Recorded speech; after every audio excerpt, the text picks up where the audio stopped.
안녕하세요. 료신한 산부인과 원장 김창원입니다. 다들 잘 지내셨나요? 오늘도 저와 함께 임신 여행을 떠나볼 텐데요. 오늘 떠날 여행은 임신 26주입니다. 7개월에 접어든 지도 절반이 되는 이 시기에 무슨 변화가 생기는지 궁금하시죠? 태아는 이제 제법 많이 자라 갈비뼈를 밀어낼 정도로 성장하게 되죠.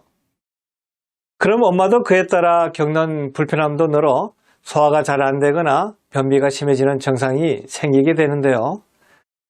이런 이야기를 들으면 임신이 마냥 즐겁기만 하기보단 약간 걱정이 되는 부분도 있겠죠. 그래도 제가 막연한 걱정이 되는 부분을 들어드릴 테니 오늘 강의도 잘 따라와 주세요. 그럼 본격적인 여행을 떠나볼까요? 항상 태아가 어떤 상태인지 궁금하신 분들이 많으시죠. 그럼 오늘도 태아의 성장과 발달부터 시작해 보겠습니다. 우선은 외형적인 변화부터 살펴보겠습니다. 이 시기 태아의 몸 길이는 33에서 36cm, 체중은 780에서 900g 정도입니다.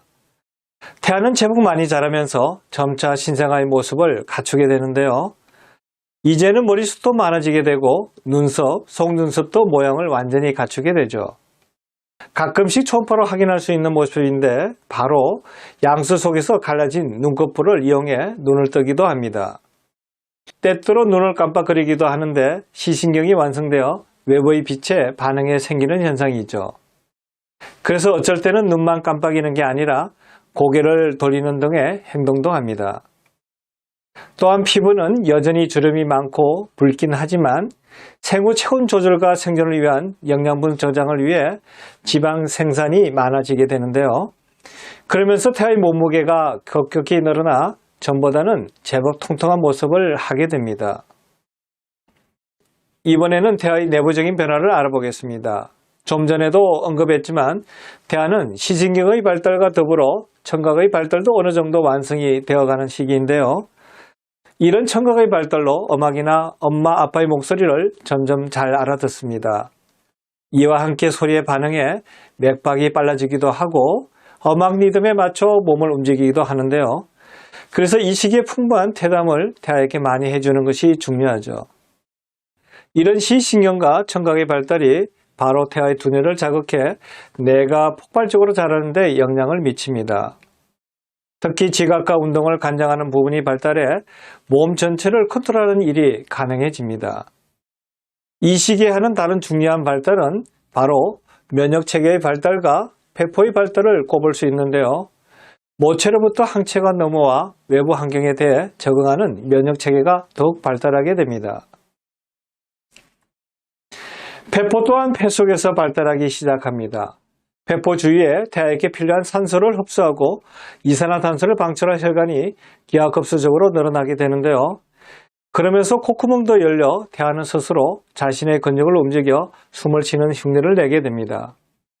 아직 폐 속에 공기가 없지만 그래도 태어나서 꼭 필요한 호흡을 하기 위해 숨을 들이마시고 내쉬는 연습을 하죠. 이 밖에도 척수, 심장, 간장 등이 계속 발달하면서 내장 기능도 확실해집니다. 좀 더 첨부한다면 척추가 태아의 몸을 지탱할 수 있을 정도로 유연하고 튼튼해지죠. 태아의 성장과 발달을 알아봤는데 어떠셨나요? 조그만 생명이 태어날 준비를 하기 위해 분주의 형태를 갖추어가는 게 신기하면서도 대견하죠. 그럼 이번에는 태아가 이런 발달을 하는 동안 엄마의 몸에는 어떤 변화가 생기는지 살펴보겠습니다. 가장 큰 변화는 갈비뼈에 생기는 통증입니다. 태아의 급격한 성장으로 인해 자궁이 많이 부풀어 올라오게 되는데요.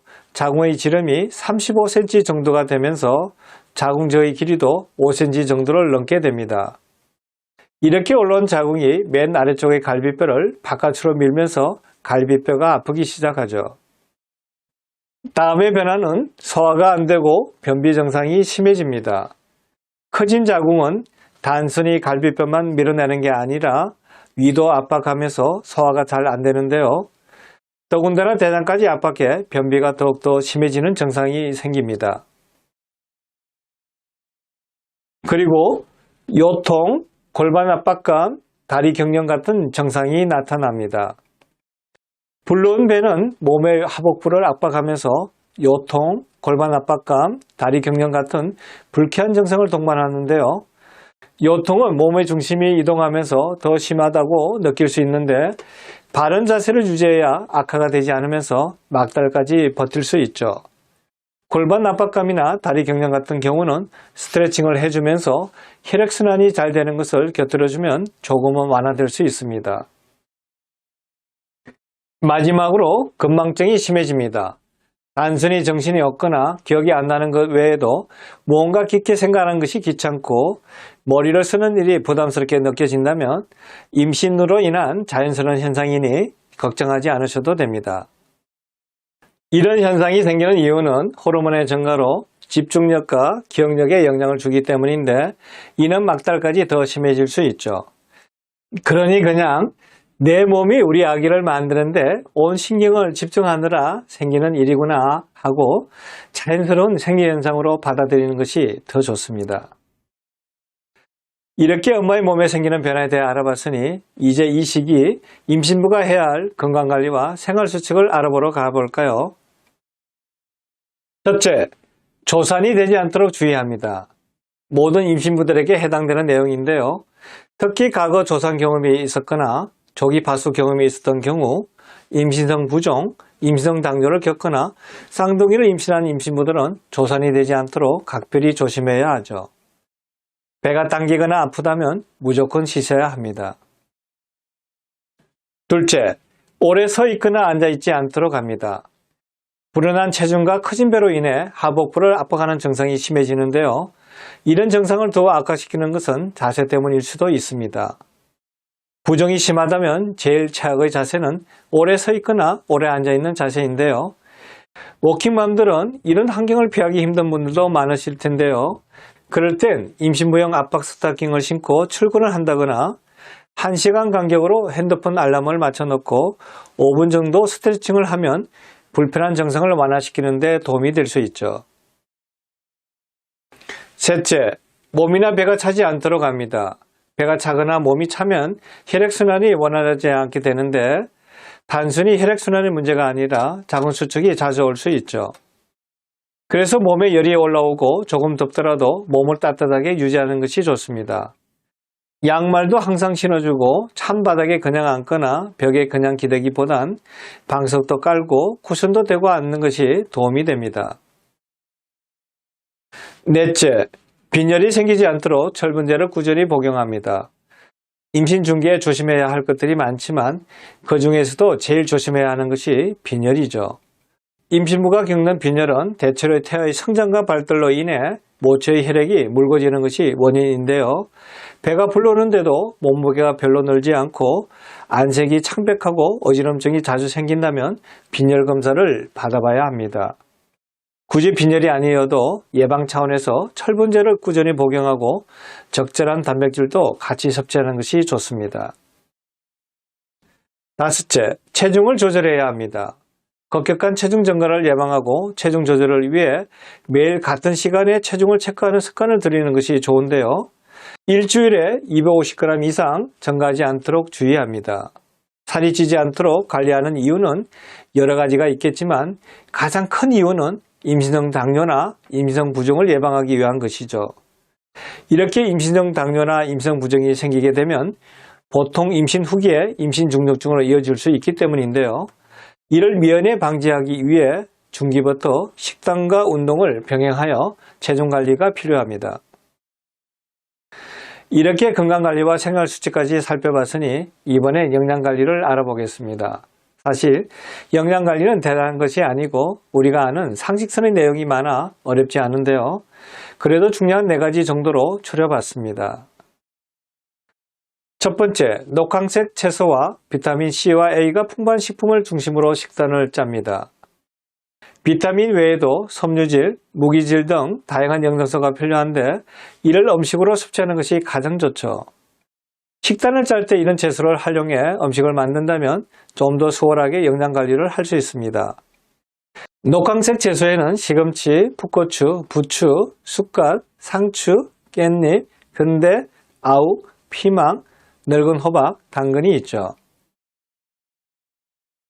두 번째, 유산균이나 효소가 많은 음식을 섭취합니다. 임신 중에는 태아의 대사 활동이 활발해져 효소나 보조효소의 기능이 중요한데요. 또한 효소나 보조효소가 부족하면 열량원이 연소되지 않아 비만의 원인이 되죠. 효소가 많은 식품에는 대도식품과 녹강생 채소가 있는데요. 대도식품에는 콩으로 만든 음식이 해당합니다. 세 번째, 단백질 섭취를 늘리고 동물성 지방이 과도하게 섭취되지 않도록 주의합니다. 단백질은 태아의 몸을 만드는 영양원으로 섭취를 충분히 해야 하는데요. 하지만 동물성 지방은 분자가 커서 태반을 통과하지 못해 태아의 영양원으로 쓰이지 않죠. 이렇게 쓰이지 않는 동물성 지방은 산모의 피하 지방으로 쌓여 비만의 원인이 됩니다. 육류를 섭취할 때 되도록 지방이 적은 살코기 부분을 섭취하는 것도 도움이 됩니다. 네 번째, 설탕이 많이 든 단 음식을 피합니다. 단 음식은 영양소에 비해 칼로리가 높아 문제가 되는데요. 간식으로 단 음식이나 당분이 많은 과일을 계속 먹게 되면 금방 살이 찌기 쉬워 조심해야 합니다. 대신 우유나 플레인, 요구르트, 당분이 적은 과일 등은 영양분 공급에 좋아 간식으로 적당하죠. 오늘도 이렇게 저와 함께 임신여행을 떠나봤는데 어떠셨나요?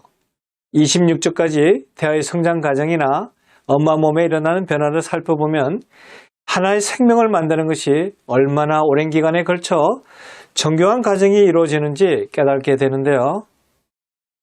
태아도 뱃속에서 태어나기 위한 준비를 하는 과정을 보면 신기하기도 하고 대견하기도 하죠. 반대로 엄마에게 일어난 변화도 상당 부분 불편한 점이 많은데요.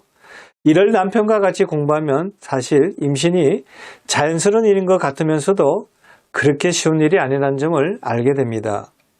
요즘에 워킹맘이나 노산의 임신부들이 많아 동반되는 불편한 증상을 호소하는 분들도 많아졌는데요. 제가 하는 강의가 이런저런 상황에 놓여 있는 여러 임신부들에게 도움이 되길 바랍니다.